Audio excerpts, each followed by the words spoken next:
by Wayne Cook. Chapter 30. The Letter from the Ship. Daylight showed us how solitary the inn stood. It was plainly hard upon the sea, yet out of all view of it, and beset on every side with scabbard hills of sand. There was, indeed, only one thing in the nature of a prospect, where there stood out over a brae the two sails of a windmill, like an ass's ears, but with the ass quite hidden. It was strange, after the wind rose, for at first it was dead calm, to see the turning and flowing of each other of these great sails behind the hillock. Scarce any road came by there, but a number of footways travelled among the bents in all directions up to Mr. Basin's door. The truth is, he was a man of many trades, not any one of them honest, and the position of his inn was the best of his livelihood. Smugglers frequented it. Political agents and forfeited persons bound across the water came there to await their passages. And I dare say there was worse behind, for a whole family might have been butchered in that house, and nobody the wiser. I slept little and ill. Long ere it was day, I had slipped from beside my bedfellow, and was warming myself at the fire, or walking to and fro before the door.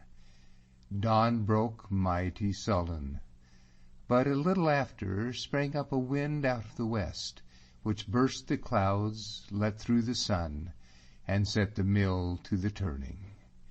There was something of spring in the sunshine, or else it was in my heart, and the appearing of the great sails one after another from behind the hill diverted me extremely.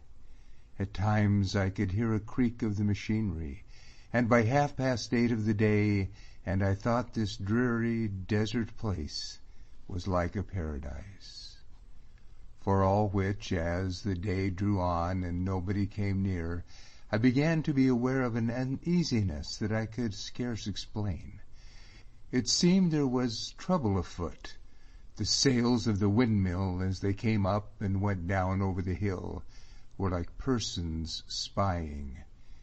And outside of all fancy, it was surely a strange neighborhood and house for a young lady to be brought to dwell in. At breakfast, which we took late, it was manifest that James Moore was in some kind of danger or perplexity, manifest that Allen was alive to the same, and watched him close, and this appearance of duplicity upon the one side, and vigilance upon the other, held me on live coals. The meal was no sooner over than James seemed to began to make apologies. He had an appointment of a private nature in the town. It was with a French nobleman, he told me, and we would please excuse him till about noon. Meanwhile he carried his daughter aside to the far end of the room, where he seemed to speak rather earnestly, and she to listen with much inclination. "I am caring less and less about this man, James," said Allen. "There's something no right with the man, James, and I shouldna wonder but what Alan Breck would give an eye to him this day.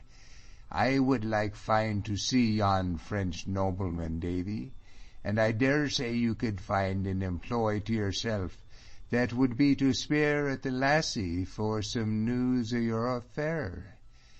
Just tell it to her plainly. Tell her you're a muckle ass at the offset, and then, if I were you and ye could do it natural, I would just mint to her I was in some kind of danger. Women folk likes that." "I canna lie, Allen. I canna do it natural," says I, mocking him. "And more the fool you," says he. "Then you can tell her I recommended it. That'll set her to the laughing, and I wouldna wonder what that was the next best. But see to the pair of them. And if I didna feel just sure of the lassie, and that she was awful pleased and chief with Allen, I would think there was some kind of hocus-pocus about you." "And is she so pleased with ye, then, Allen?" I asked. "She thinks a heap of me," says he, "and I'm no like you. I'm one that can tell. That she does. She thinks a heap of Allen. And truth, I'm thinking a good deal of him myself. And with your permission, Shaws, I'll be getting a wee yont among the bents, so that I can see which way James goes." One after another went, till I was left alone beside the breakfast table. James to Dunkirk, Allen dogging him, Catriona up the stairs to her own chamber. I could very well understand how she should avoid to be alone with me, yet was none the better pleased for it with that, and bent my mind to entrap her into an interview before the men returned. Upon the whole, the best appeared to me to do like Allen. If I was out of view among the sand hills, the fine morning would decoy her forth, and once I had her in the open, I could please myself. No sooner said than done, nor was I long under the bield of a hillock before she appeared at the inn door, looked here and there, and, seeing nobody, set out by a path that led directly seaward, and by which I followed her. I was in no haste to make my presence known. The further she went, I made sure of the longer hearing to my suit, and the ground being all sandy, it was easy to follow her unheard. The path rose and came at last to the head of a knoll. Thence I had a picture for the first time of what a desolate wilderness that inn stood hidden in, where was no man to be seen, nor any house of man, except just Brazen's and the windmill. Only a little further on the sea appeared, and 2 or 3 ships upon it, pretty as a drawing. One of these was extremely close in to be so great a vessel, and I was aware of a shock of new suspicion when I recognized the trim of the Seahorse. What should an English ship be doing so near into France? Why was Allen brought into her neighborhood, and that in a place so far from any hope of rescue? And was it by accident or by design that the daughter of James Moore should walk that day to the seaside? Presently I came forth behind her in the front of the sandhills and above the beach. It was here long and solitary, with a man-o'-war's boat drawn up about the middle of the prospect, and an officer in charge and pacing the sands like one who waited. I sat down where the rough grass a good deal covered me, and looked for what should follow. Catriona went straight to the boat. The officer met her with civilities. They had 10 words together. I saw a letter changing hands, and there was Catriona returning. At the same time, as if this were all her business on the continent, the boat shoved off and was headed for the Seahorse. But I observed the officer to remain behind and disappear among the bents. I liked this business little, and the more I considered it, liked it less. Was it Allen the officer was seeking, or Catriona? She drew nearer with her head down, looking constantly on the sand, and made so tender a picture that I could not bear to doubt her innocence. The next she raised her face and recognized me, seemed to hesitate, and then came on again, but more slowly, and I thought with a changed color. And at that thought all else that was upon my bosom, fears, suspicions, the care of my friend's life, was clean swallowed up, and I rose to my feet and stood waiting her in a drunkenness of hope.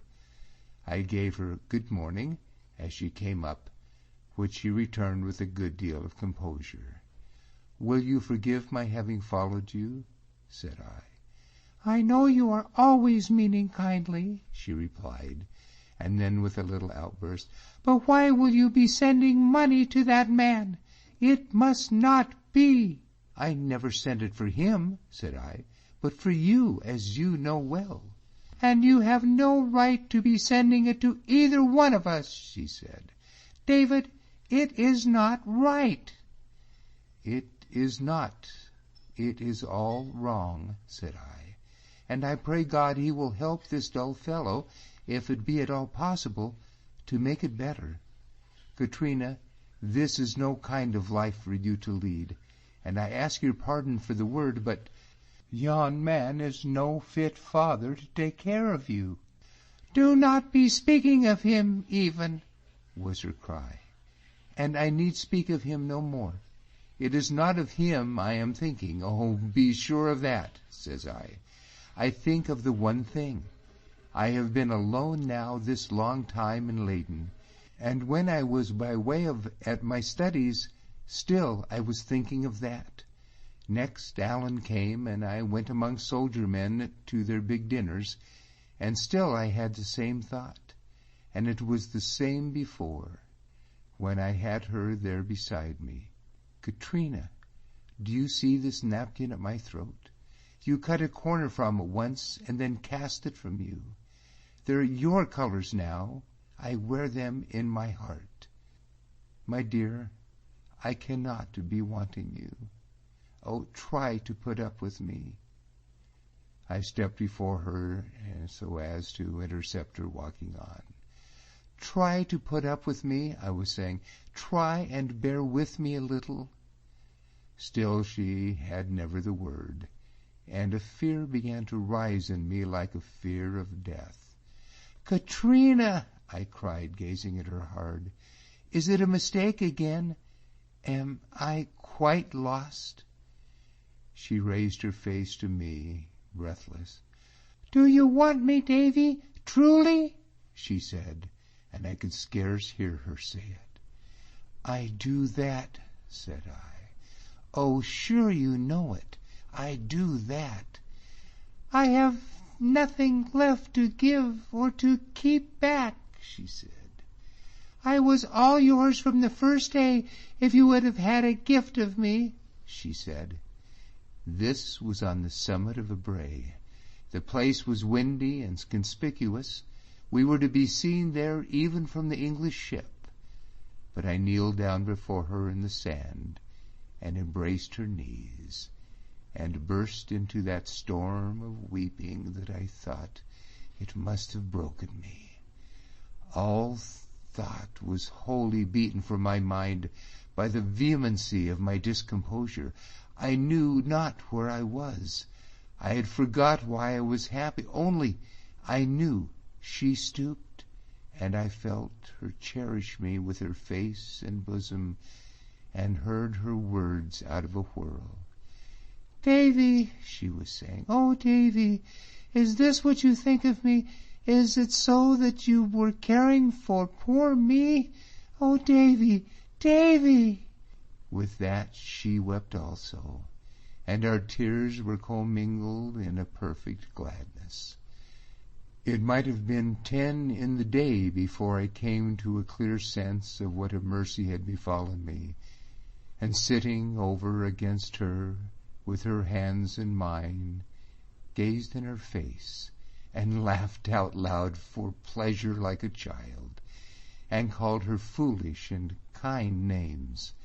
I have never seen the place that looks so pretty as those bents by Dunkirk, and the windmill sails, as they bobbed over the knoll, were like a tune of music.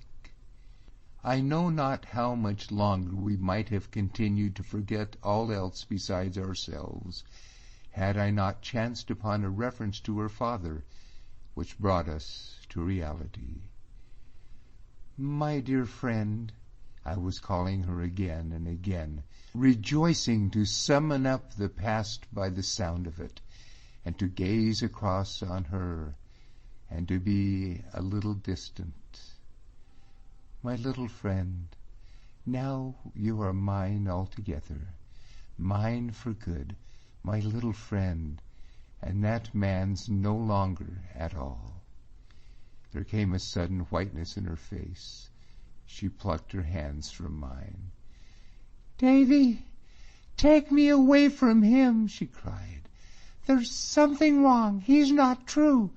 There will be something wrong. I have a dreadful terror here in my heart. What will he be wanting at all events with that king's ship? What will this word be saying?" And she held the letter forth. "My mind misgives me. It will be some ill to Alan. Open it, Davy, open it and see." I took it and looked at it and shook my head. "No," said I, "it goes against me. I cannot open a man's letter." "Not to save your friend?" she cried. "I cannot tell," said I. "I think not. If I was only sure." "And you have but to break the seal," said she. "I know it," said I, "but the thing goes against me." "Give it here," said she, "and I will open it myself." "No, you neither," said I. "You least of all. It concerns your father and his honor, dear, which we are both misdoubting. No question but the place is dangerous like, and the English ship being here, and your father having word from it, and yon officer that stayed ashore. He would not be alone either. There must be more along with him. I dare say we are spied upon this minute. Aye, no doubt the letter should be opened, but somehow not by you nor me." I was about thus far with it, and my spirit very much overcome with a sense of danger and hidden enemies, when I spied Alan, coming back again from following James, and walking by himself among the sandhills.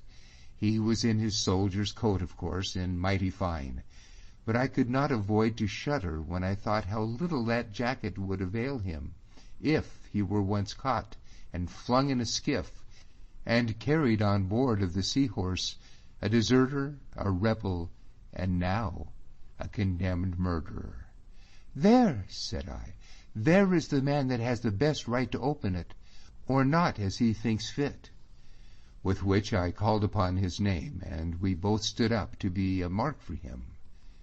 "If it is so, if it be more disgrace, will you can bear it?" she asked, looking upon me with a burning eye. I was asked something of the same question when I had seen you but the once, said I. What do you think I answered? That if I liked you as I thought I did, and oh, but I like you better, I would marry you at his gallows foot. The blood rose in her face. She came close up and pressed upon me, holding my hand, and it was so that we awaited Alan. He came with one of his queer smiles. "What was I telling ye, David?" says he. "There is a time for all things, Alan," said I, "and this time is serious. How have you sped? You can speak out plain before this friend of ours." "I have been upon a fool's errand," said he. "I doubt we have done better than you, then," said I, "and at least here is a great deal of matter that you must judge of. Do you see that?" I went on, pointing to the ship. "That is the Seahorse, Captain Palliser." "I should ken her too," says Alan. "I had fight enough with her when she was stationed in the Forth. But what ails the man to come so close?" "I will tell you why he came there first," said I. "It was to bring this letter to James Moore. Why he stops here now that it's delivered, what it's likely to be about, why there's an officer hiding in the Bents, and whether or not it's probable that he's alone, I would rather you consider for yourself." "A letter to James Moore?" said he. "The same," said I.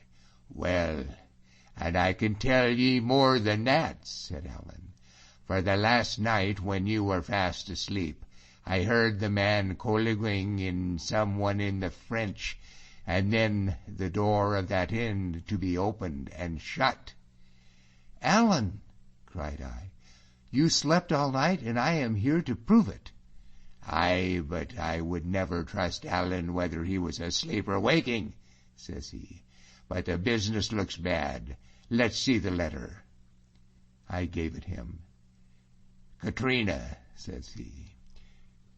You have to excuse me, my dear, but there's nothing less than my fine bones upon the cast of it, and I'll have to break this seal."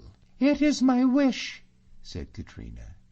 He opened it, glanced it through, and flung his hand in the air. "The stinking brock," says he, and crammed the paper in his pocket. "Here, let's get our things together. This place is fair death to me." And he began to walk towards the inn. It was Catriona that spoke the first. "He has sold you?" she asked. "Sold me, my dear," said Alan. "But thanks to you and Davy, I can jink him yet. Just let me win upon my horse," he added. "Catriona must come with us," said I. "She can have no more traffic with that man. She and I are to be married." At which she pressed my hand to her side. "Are ye there with it?" said Alan, looking back. "The best day's work that ever either of you did. And I'm bound to say, my dotty, you make a real bonny couple." The way that he was following brought us close in by the windmill, where I was aware of a man in seaman's trousers who seemed to be spying from behind it. Only, of course, we took him in the rear. "See, Alan." "Which eat," said he. "This is my affairs." The man was, no doubt, a little deafened by the clattering of the mill, and we got up close before he noticed. Then he turned, and we saw he was a big fellow with a mahogany face. "I think, sir," says Alan, "that you speak the English?" "Non, monsieur," says he, with an incredible bad accent. "Non, monsieur," cries Alan, mocking him. "Is that how they learn you French on the seahorse? Ye muckle gutsy hash, here's a Scots boot to your English hurdies." And bounding on him before he could escape, he dealt the man a kick that laid him on his nose. Then he stood with a savage smile and watched him scramble to his feet and scamper off into the sand hills. "But it's high time I was clear of these empty bents," said Alan, and continued his way at top speed, and we still following, to the back door of Basin's Inn. It chanced that, as we entered by the one door, we came face to face with James Moore entering by the other. "Here," said I to Catriona, "quick, upstairs with you and make your packets. This is no fit scene for you." In the meanwhile, James and Alan had met in the midst of the long room. She passed them close by to reach the stairs, and after she was some way up I saw her turn and glance at them again, though without pausing. Indeed, they were worth looking at. Alan wore, as they met, one of his best appearances of courtesy and friendliness, yet with something eminently warlike, so that James smelled danger off of the man, as folks smell fire in a house, and stood prepared for accidents. Time pressed. Alan's situation in that solitary place, and his enemies about him, might have daunted Caesar. It made no change in him, and he was in his old spirit of mockery and daffing that he began the interview. "A braw good day to thee again, Mr. Drummond," said he. "What'll yon business of yours be just about?" "Why, the thing being private and rather of a long story," says James, "I think it will keep very well till we have eaten." "I'm none so sure of that," said Alan. "It sticks in my mind just either now or never. For the fact is, me and Mr. Balfour here have gotten a line, and we're thinking of the road." I saw a little surprise in James' eye, but he held himself stoutly. "I have but the one word to say to cure you of that," said he, "and that is the name of my business." "Say it then," says Alan. "Halt! What mind's for Davy?" "It is a matter that would make us both rich men," said James. "Do you tell me that?" cries Alan. "I do, sir," said James. The plain fact is that it is Clooney's treasure." "No!" cried Ellen. "Have ye got word of it?" "I ken the place, Mr. Stewart, and can take you there," said James. "This crowns all," says Ellen. "Well, and I'm glad I came to Dunkirk. And so this was your business, was it? Havers, I'm thinking." "That is the business, sir," said James. "Well, well," says Ellen. And then, in the same token of childlike interest, "It has nothing to do with the seahorse, then?" he asked. "With what?" says James. "Or the lad that I have just kicked the bottom of, behind yon windmill?" pursued Ellen. "Hoot, man, have done with your lies. I have Palliser's letter here in my pouch. You're by with it, James Moore. You can never show your face again with decent folk." James was taken all aback with it. He stood a second, motionless and white, then swelled with living anger. "Do you talk to me, you bastard?" he cried out. "Ye gilt swine!" cried Allen, and hit him a sounding buffet in the mouth, and the next wink of time their blades clashed together. At the very sound of the bare steel, I instinctively leaped back from the collision.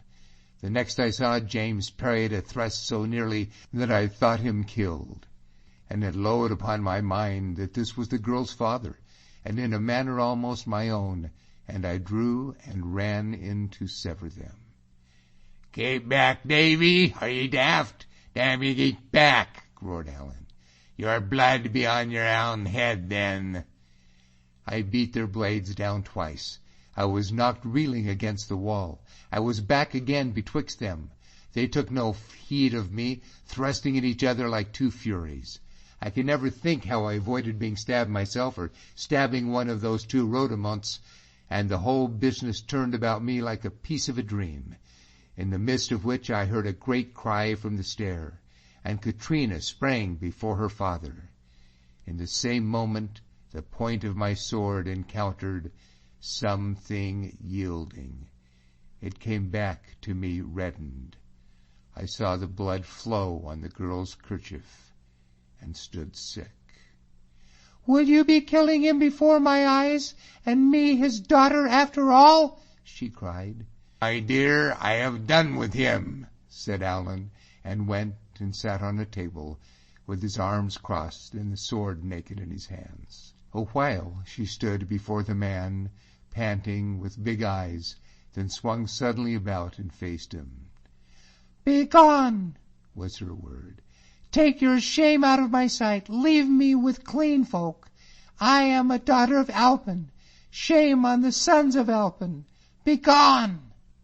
It was said with so much passion as awoke from me the horror of my own bloodied sword. The two stood facing, she with a red stain on her kerchief, he white as a rag. I knew him well enough. I knew it must have pierced him in the quick place of his soul. But he betook himself to a bravado air. "Why," says he, sheathing his sword, though still with a bright eye on Allen, "if this brawl is over, I will but get my portmanteau. There goes no portmanteau out of this place, except with me," says Allen. "Sir!" cried James. "James Moore," says Allen, "this lady daughter of yours is to marry my friend Davy, upon which account I let you pack with a hale carcass. But take you my advice of it, and get that carcass out of harm's way, or late. Little as you suppose it, there are limits to my temper." "Be damned, sir, but my money's there," said James. "I'm vexed about that too," says Allen, with his funny face. "But now you see, it's mine." And then with more gravity, "Be you advised, James Moore, you leave this house." James seemed to cast about for a moment in his mind, but it's to be thought he had enough of Alan's swordsmanship, for he suddenly put off his hat to us, and, with a face like one of the damned, bade us farewell in a series, with which he was gone. At the same time a spell was lifted from me. "Catriona," I cried, "it was me, it was my sword. Oh, are you much hurt?" "I know it, Davy. I am loving you for the pain of it. It was done defending that bad man, my father. See," she said, and showed me a bleeding scratch. "See, you have made a man of me now. I will carry a wound like an old soldier." Joy that she should be so little hurt, and the love of her brave nature supported me. I embraced her. I kissed the wound. "And I am to be out of the kissing, me that never lost a chance?" says Alan, and putting me aside and taking Catriona by either shoulder, "My dear," he said, "you're a true daughter of Alpin. By all accounts he was a very fine man, and he may be proud of you. If ever I was to get married, it's the morrow of you that I would be seeking for a mother to my sons, and I bears a king's name and speak the truth." He said it with a serious heat of admiration that was honey to the girl and through her to me. It seemed to wipe us clean of all James Moore's disgraces, and the next moment he was just himself again. "And now, by your leave, my dotties," said he, "this is a very bonny, but Alan Breck'll be a wee thing nearer to the gallows than he's caring for, and Dod, I think this is a grand place to be leaving." The word recalled us to some wisdom. Alan ran upstairs and returned with our saddlebags and James Moore's portmanteau. We picked up Catriona's bundle where she had dropped it on the stair, and we were setting forth out of that dangerous house when Bazin stopped the way with cries and gesticulations. He had whipped under a table when the swords were drawn, but now he was as bold as a lion. There was his bill to be settled. There was a chair broken. Alan had set among his dinner things. James Moore had fled. "Here," I cried, "pay yourself," and flung him down some louis d'ors, for I thought it was no time to be accounting. He sprang upon that money, and we passed him by and ran forth into the open. Upon three sides of the house were seamen hasting and closing in. A little nearer to us James Moore waved his hat as if to hurry them, and right behind him, like some foolish person holding up his hands, were the sails of the windmill turning. Alan gave but one glance and laid himself down to run. He had carried a great weight in James Moore's portmanteau, but I think he would as soon have lost his life as cast away that booty which was his revenge. And he ran so that I was distressed to follow him, and marveled and exulted to see the girl bounding at my side. As soon as we appeared, they cast off all disguise upon the other side, and the seamen pursued us with shouts and view-holas. We had a start of some 200 yards, and they were but bandy-legged tarpaulins after all, that could not hope to better us in such an exercise. I suppose they were armed, but did not care to use their pistols on French ground. And as soon as I perceived that we not only held our advantage, but drew a little away, I began to feel quite easy of the issue. For all that which, it was a hot, brisk bit of work, so long as it lasted.